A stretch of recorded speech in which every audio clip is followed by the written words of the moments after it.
I would like to invite Dr. Remya Edachery to talk about the droopy eye mystery, decoding third nerve palsy.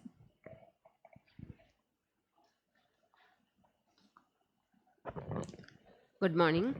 So, I just want all of you to have a look at these three pictures and the extraocular movements. All of them have ptosis, and just have a look at the extraocular movements. I hope all of you agree if I tell these are cases of third nerve palsy. So why do we go further? Yes, we need to know the cause of third nerve palsy, where it is, localization, and to decide about the management. So typically it starts from history, whether the diplopia is binocular and it is usually vertical, drooping of the eyelid, periorbital pain, headache, nausea and vomiting to rule out any intracranial space occupying lesions, other neurological features like confusion, vertigo, weakness of limbs, involuntary movements of hands and altered sensorium. You have to ask for ischemic risk factors like diabetes and hypertension, any history of trauma. The patient might have forgotten, it may just a trivial trauma, but later on the patient presents with a third nerve palsy, history of tumors and any history of anti-tuberculous treatment. Coming to examination, look for the head posture, any face turn, head tilt or chin up position so that the patient gets his binocular vision, ocular posture, Hirschberg test, extraocular movements, all the versions as well as the deductions. So we are aware that this third nerve supplies this LPS muscle, so it causes ptosis, and superior rectus, so that is why there is defective elevation, medial rectus adduction, and inferior rectus defective depression. So you have to also examine higher mental functions, other cranial nerve involvement, anterior segment evaluation especially for pupil, posterior segment evaluation for papilledema and optic atrophy. Coming to the pupils, we know that the vasa nervorum that supplies the main trunk of the muscle nerve is courses in the center of the nerve. So you won't get usually pupil involvement in a ischemic third nerve palsy, whereas in compressive third nerve palsy, the pupillomotor fibers are involved, so you'll get a pupil involving third nerve palsy. But even in diabetes, in 1/4 of the cases, you can have a pupil involvement. You should remember that. So this is the aneurysm causing a third nerve palsy, that is pupil involving, whereas diabetes without pupil involvement. And you can do a diplopia charting that will give you a crossed diplopia with the involved eye image in the upper. And Hess charting to know the progression of third nerve palsy. Here the right side the chart is smaller, so the right is the affected eye, medial rectus, superior rectus, all involvement is there. So, but the lateral rectus is normal, so it's a right side third nerve palsy. So when you have a third nerve palsy, you should know what is the clinical diagnosis, what is the anatomical localization, and what is the etiology. So clinical means whether it is isolated or other cranial nerves are involved, whether it is complete or partial, and pupil involved or spared. Coming to localization, it can be from the nuclear level to the orbital apex. I will go one by one. So in the nucleus, third nerve nucleus is a complex which is situated at the midbrain at the level of the superior colliculus. So you have a central caudate nucleus which supplies both the sides, both the LPS. So you will get either bilateral ptosis or no ptosis, depending upon whether the central caudate nucleus is involved or not. And the superior rectus muscle is supplied by the contralateral nucleus. So if you have a nuclear involvement, you can get a weakness of elevation in the other eye. And isolated unilateral third nerve palsy is never nuclear in origin. And this is something called the Daroff's rule, where it tells whether it is an obligate or exclude a nuclear lesion. If you have a bilateral third nerve palsy without ptosis, or unilateral third nerve palsy with a contralateral SR weakness and bilateral partial ptosis, it should be a third nerve nuclear involvement. Whereas the conditions that exclude include unilateral ptosis, unilateral internal ophthalmoplegia, unilateral external ophthalmoplegia with normal contralateral superior rectus function.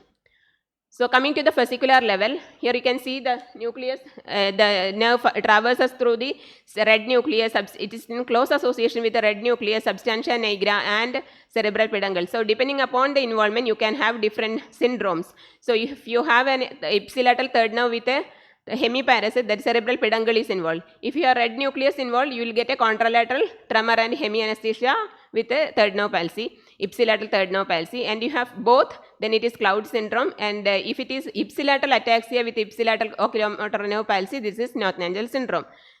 So coming to the fascicular part, then you have the basilar part where the usually gets the isolated third nerve palsy. So here the nerve runs between the posterior cerebral artery and superior cerebellar artery in parallel with the posterior communicating artery. So a posterior communicating artery aneurysm can cause an isolated pupil involving third nerve palsy because it is compresses the pupillomotor fibers. So in a case of acute isolated third nerve palsy involving pupil, you should order for a MR angiography or CT angiography to rule out a posterior communicating artery aneurysm. So coming to the cavernous level, the third nerve lies on the lateral wall of the cavernous sinus along with other cranial nerves. So you can have a third nerve palsy with or without involvement of the other cranial nerves. And if the sympathetic fibers are involved, you will get a small pupil with a third nerve palsy.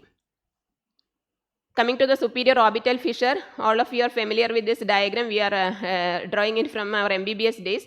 So here the third nerve divides into the superior and inferior branch. So you can have a branch third nerve involvement, like either superior or inferior, along with other cranial nerves. And if there is a second nerve, the orbital apex involvement, it can affect the vision and also cause proptosis.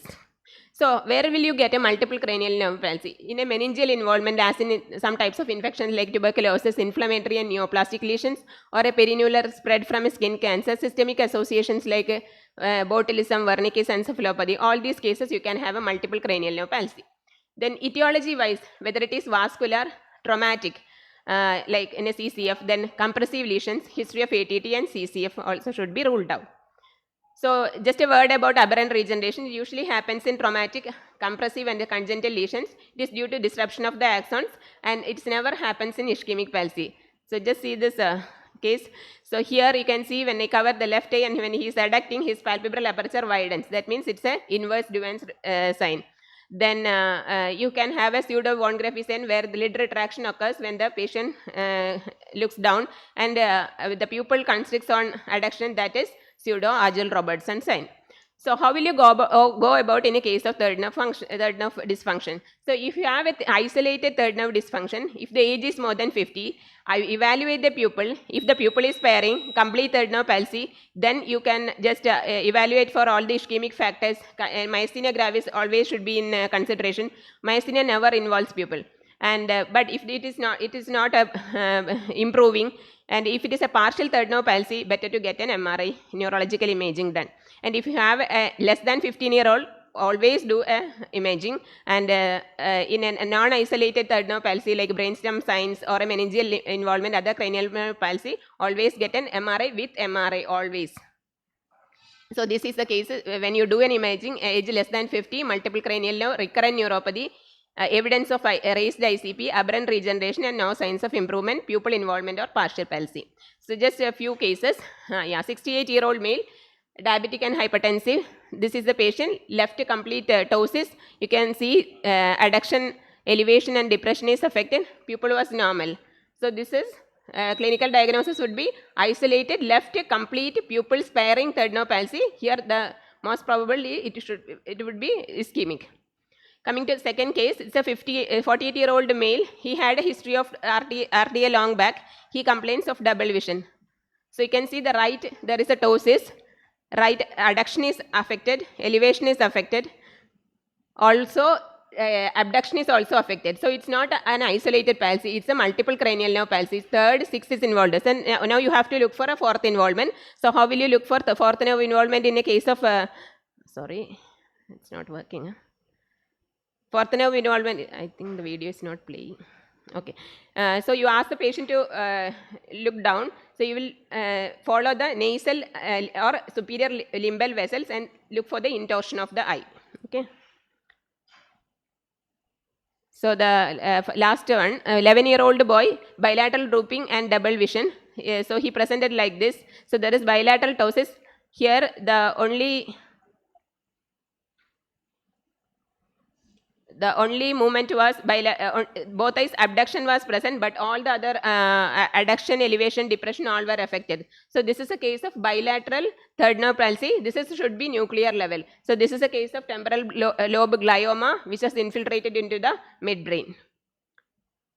This is a 76-year-old female, hypertensive, acute onset severe headache, drooping of the left eyelid. So here, left complete ptosis. See the pupil. So this is left pupil is dilated. So this is a left isolated complete pupil involving third nerve palsy. So here you should order for a CT or MR angiography. So take home message is assess the pupil, lid and extraocular movement. They are like a triad. If you have a pupil involvement, always look for lid and extraocular movements. If you have Horner's small ptosis, you should always rule out Horner's syndrome. So you should look for all this. Take a proper history that will guide you in the diagnosis. Always look for other cranial nerve involvement. And all patients with a new onset third nerve palsy require CT or MR angiography to rule out an intracranial aneurysm, especially PCIOM. Thank you.